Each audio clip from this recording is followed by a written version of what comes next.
مسارك الرالي هذا هلا فريستو marka ugu horeysa waxaanu ku mahadinaynaa hay'adaha caalamka iyo duwalka nagala soo qayb gala halkan dhamaantood waxa halka fadhiya marxaati ah gudoomiyaha baarlamaanka ay labadiisa ku xigeen waxa fadhiya gudoomiyihii maxkamadda sare oo intaba marxaati ka amaanta caleemasaarkan waxa halkan fadhiya xukuumaddii dhammaanteed uu hogaaminayo ra'iisul wasaare cabdiweli maxamed cali gaas waxa fadhiyo dhanka Soomaalida xildhibaanadana sharafta leh aan soo dooranay dhammaantood waxay ka marxaati furayaan maanta sida uu Sheekh Shariif madaxweynihii hore uu u wareejinayo xilkii dalka kuna wareejinayo madaxweynaha cusub Xasan Sheekh marka waxaan idin ka codsanaynaa inta processkaas uu socdo inaad noo fadhidaan madaxweyne حسن الشيخ وتسوي استاجس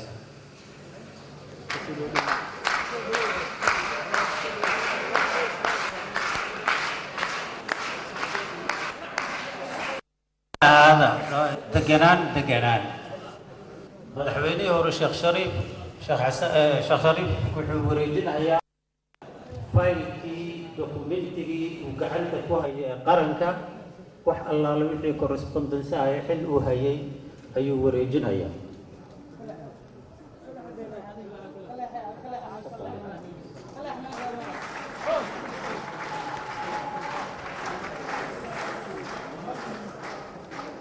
waa raalli ahaanaysaan waxaan u yeeraynaa maanta ciidamadii qaranka raalli ahaada dastuurka ka horeeya wuxuu ku wareejinayaa madaxweyne waad garanaysaan kaalinta uu ku leeyahay dalka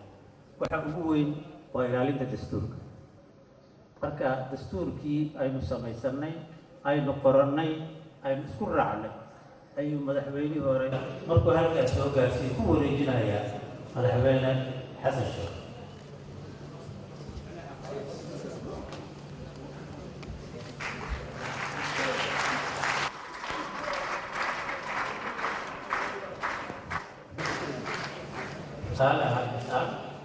وحكالتي عيدمada qaranka ciidamadu waa ciidanka waxa weeye ragga ilaaliya calanka ragga ilaaliya madaxweynaha marka calankii ayaa Sheekh Shariif wuxuu rasmi ahaan bimacnaa mas'uuliyadda Soomaaliya oo qaran calankeedu ugu weeyay uu ku wareejinayaa madaxweynaha cusub Xasan Sheekh ciidanka xoog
ومهندسين فريسة وتاريخ Soomaaliya markii labaad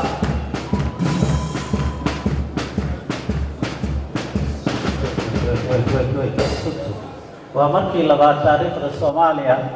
ay sidan oo kale u dhacdo. taariikhda koobaad waxay ahayd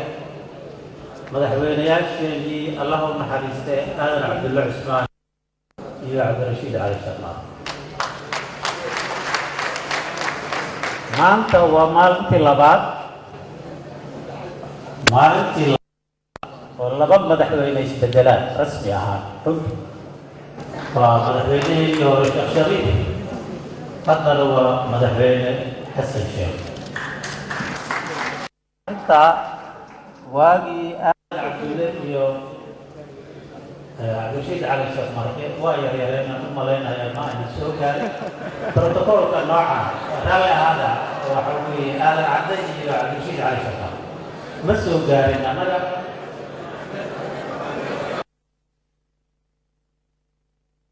madaxweynaha waa taagaya raalli ahaada waa ognahay noo daaya shaqadayda please. annagu taariikhda ma aanan soo gaarin. waxaan mahad ballaaran u jeedinaynaa dowladda Jabuuti oo na siisay protokoolka inay naga kaalmayso arrimaha nooca. waa mahadsantiin madaxweyne ku soo dhowraa.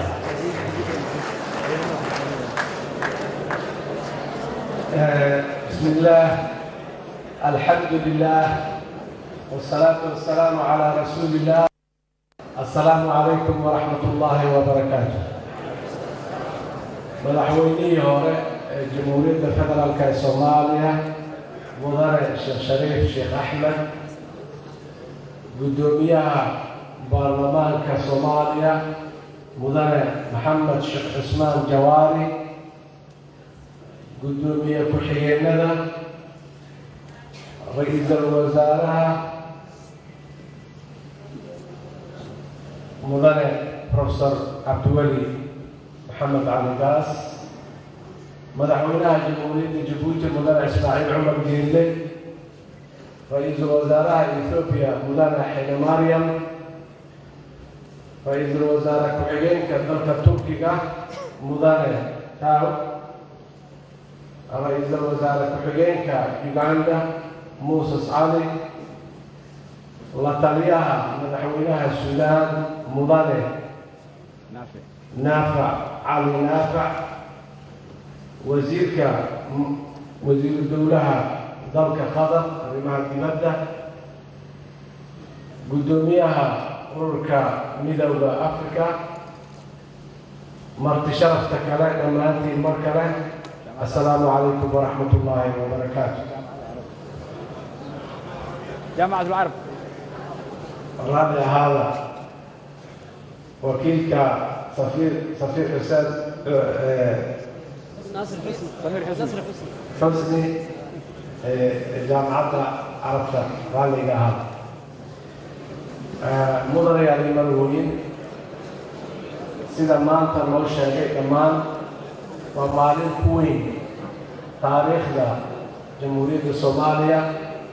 سيدا أحد وكذا الواجي وراله كريها ومركز تاريخ الجيران الصومالية أي سيدا ما كان هذا حندمان دولة أنا بحضر يوم مرعى شعب الصومالية إن إذا كان هذا اليوم كسوق يقولك كسوق يقولشان مناسبة التاريخ الوين كله شعب الصومالية.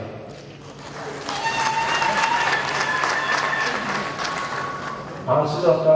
دنيا إن هذا اليوم شعب وينها الصومالية صوم رواية هذا جد كبدان أسوأ ذو قاتي هذانا كسر سعودي مرة وسعودي جوتة وأيدونيين إنه كجبحان دبعتنا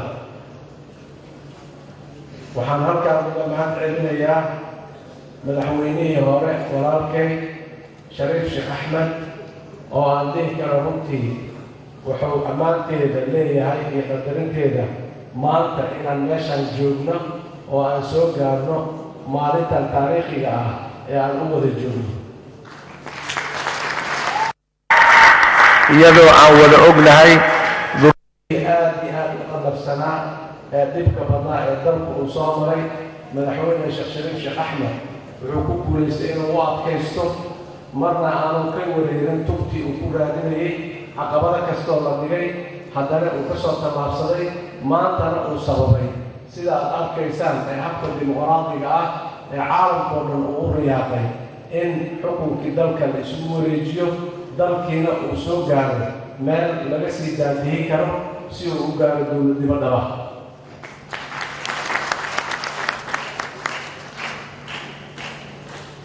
mudanayaal marweyn waxaa sharaf weyn ii ah Soomaaliya inay laashay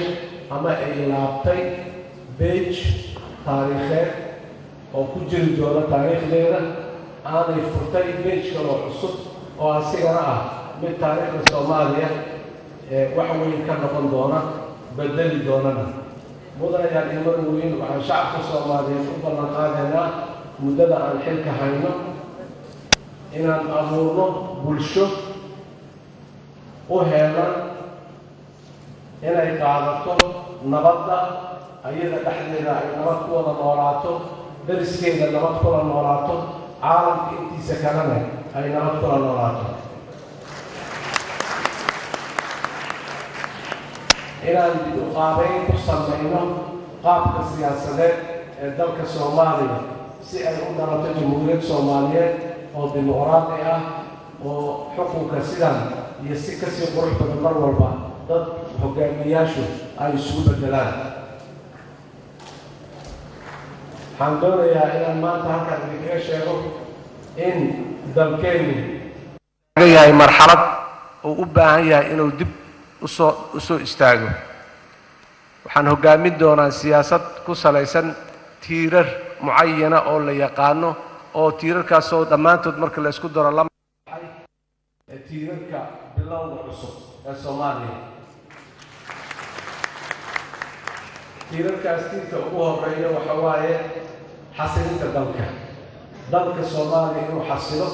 oo noqdo dal lagu xukumo qawaaniinta iyo shuruucda ay ummadu yeelan karto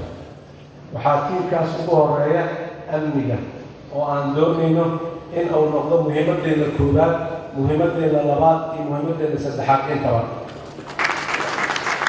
waxaa amniga dib u soo qabashadiisa iyo dhisidiisa iyo dhaqangelintiisa barbar socda sidoo kale dhisidda garsoor madax bannaan oo waxtar ah oo hubiya sistem cadaaladeed oo ummadda Soomaaliyeed ay raalli ka tahay in uu horseedo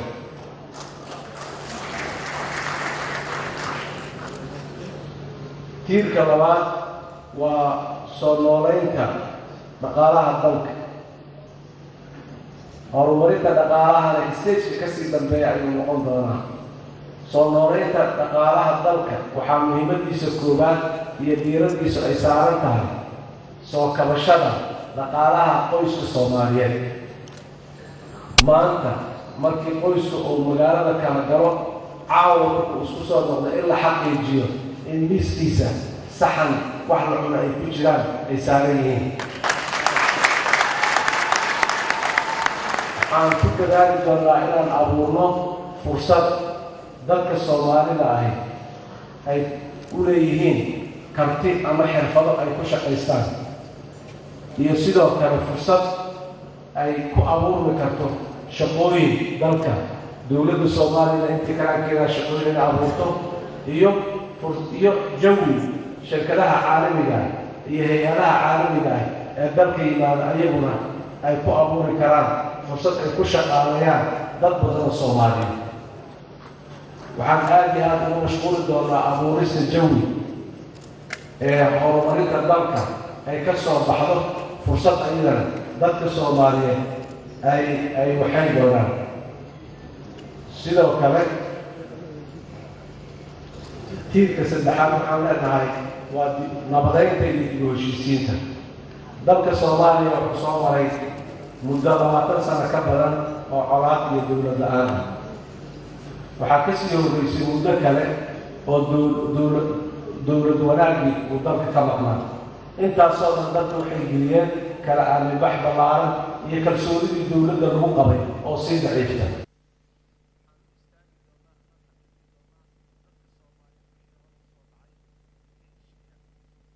wax kasta oo dadka dib isugu soo celinayo ayaan sameyn doonaa wax kasta oo dadka si kala qaybinayna waan ka ilaali doonaa dalka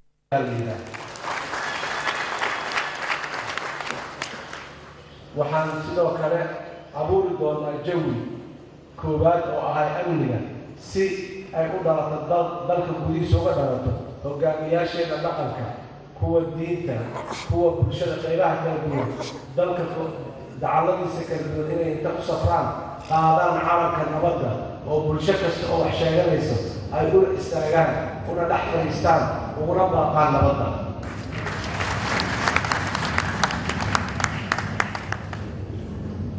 tiirka shanaad waxaan leeyahay waa midnimada dalka Soomaaliya waxay midoobay 1960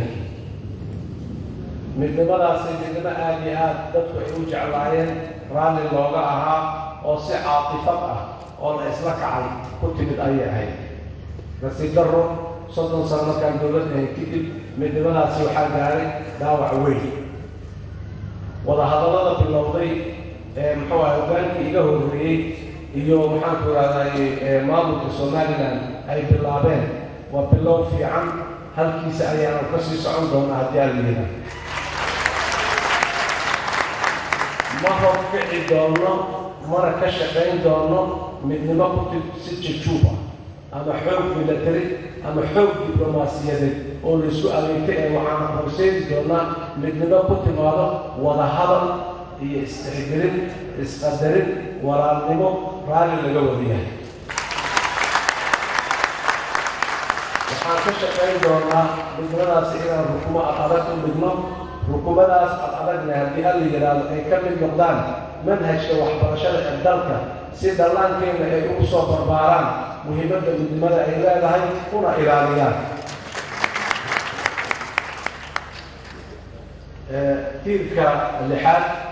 waa muxuu ahay abuurista xiriir caalami ah oo Soomaaliya ay la yeelatay adduunyada inteeda kale taariikhda dowladaha burburay ee adduunka ma ayan dhicin dal inta burbur ku dhaco dagaalo sokeeye ku dhaca galo dowladnimada ka burburto isaga keliya u soo kabtay oo isku filnaaday dal kasta oo heerkaa gaaray wuxuu dib ugu soo kabtay kaalmada uu ka helay beesha caalamka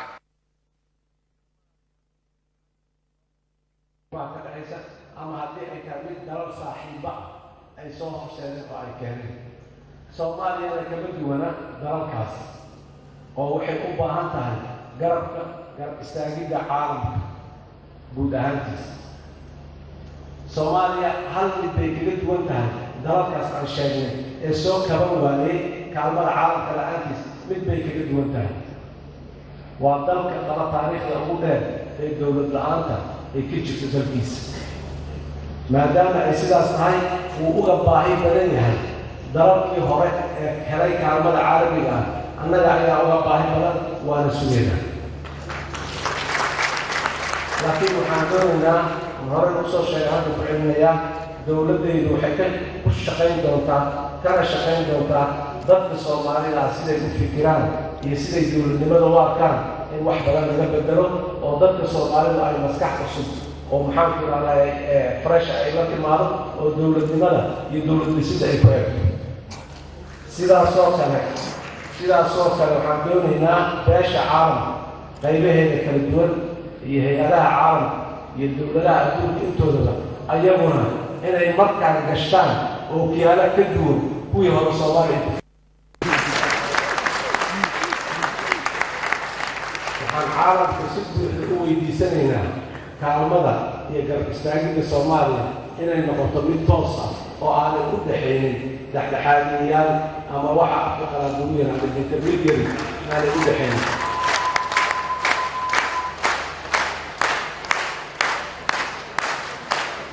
waa dad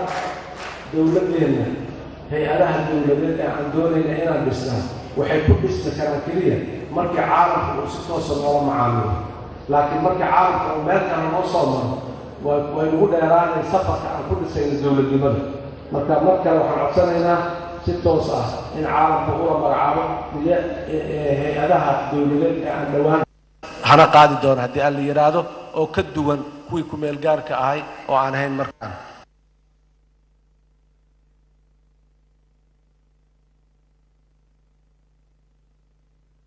wuu liitaa cudurku markuu dhasho ولا دادية وحقيقة يشان أما وإن القرآن ويبلالان أما وإن الدنتان institution كعصب الدولة الصومالي أقدسها منه وإن البلالان سيدا أولا جعلنا سيدا البلالان وحوبها هي عروق صعب بركة كعنك انتبه يقف الدادة لليه هاي وكالة إلا داديه محوها هي أداها سدولة سيدا المعرفة دبك لقوه يمكن مشتاقات أيها عربان وأنبغى هدي الله يرادو إنا قادم الناشاس وحكي عالم عن قعد سنة وحي كان سقط عن كل قادم الناشاس إنه أسوء قابطه إن أي توصل نظر الاستعلام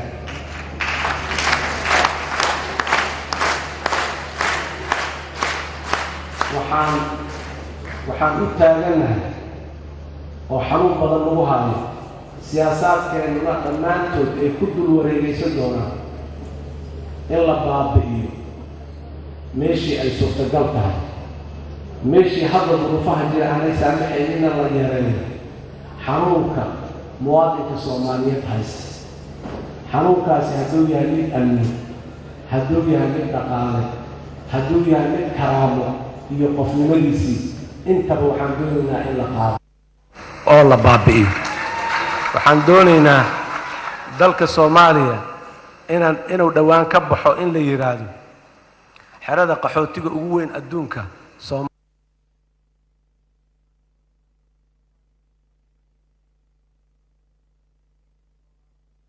Soomaaliya iskale waxaan doonaynaa dalkeenu inuu ka baxo hadii la yiraahdo argagixisada adduunka laga baqaayo Soomaaliya ka timaada aad ayaan u istaagi doonaa in magaca Soomaaliya dadka Soomaalida dhaxdooda iyo caalamka hortiisaba ay wax badan ka bedelmaan mustaqbalka dhow hadii la yiraahdo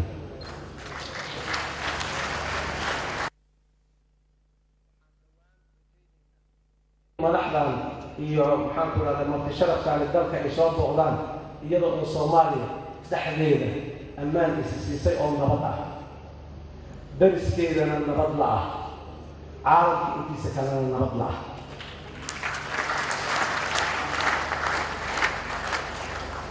markale ugu mahadcelinayaa dhammaan dalalkii hay-adihii ugu horeysay jabciyadda qurmaha ka dhaxaysa ee 20 sano ee la soo dhaafay Soomaaliya garab taagnaa ee aan dhihi karo marar badan malaayiin Soomaali ah noloshooda badbaadiyey marar kalena malaayiin Soomaali u abuuray rajo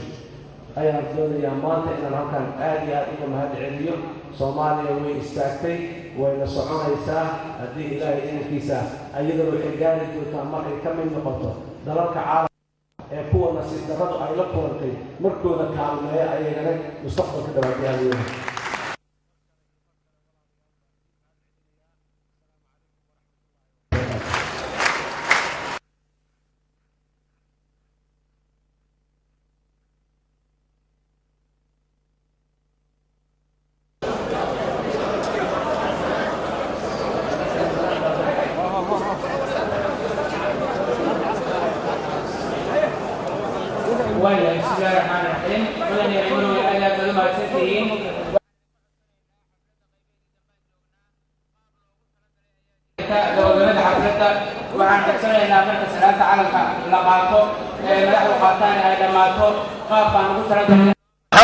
dad marti ayaa nala jooga dawlad walba waxay mudan tahay noo soo sharafay loogu timid inaan u sharafno mar gaar ay bixi doontaa meel loogu talagalay ay tegi doontaa kadibna dawladda kale ayaa bixi doonto isdhex socod badan ma jiro marka salaanta markaan qaadana kadib madaxdeena ay madaxweynaha iyo madaxweynihii hore ayaa bixi doona kadibna sida madaxda kale caalamka u kala horeynayaan baan sheegaynaa marka salaantu dhamaato hal la fariisto hal la sugo waa mahadsan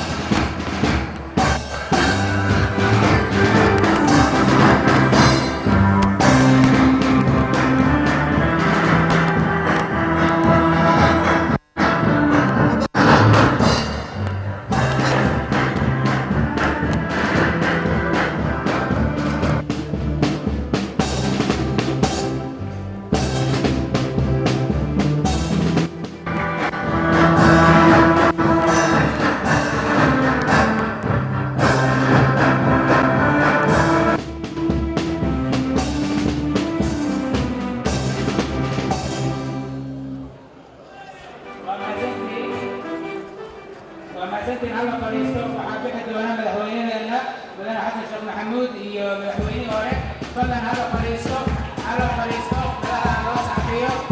sidii suuqa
fadlan martida idin dhaafaysa hala fadhiyo please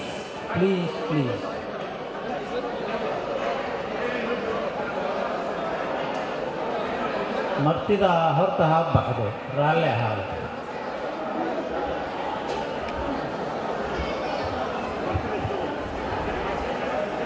السلام عليكم ورحمة الله وبركاته. وقال dadka martida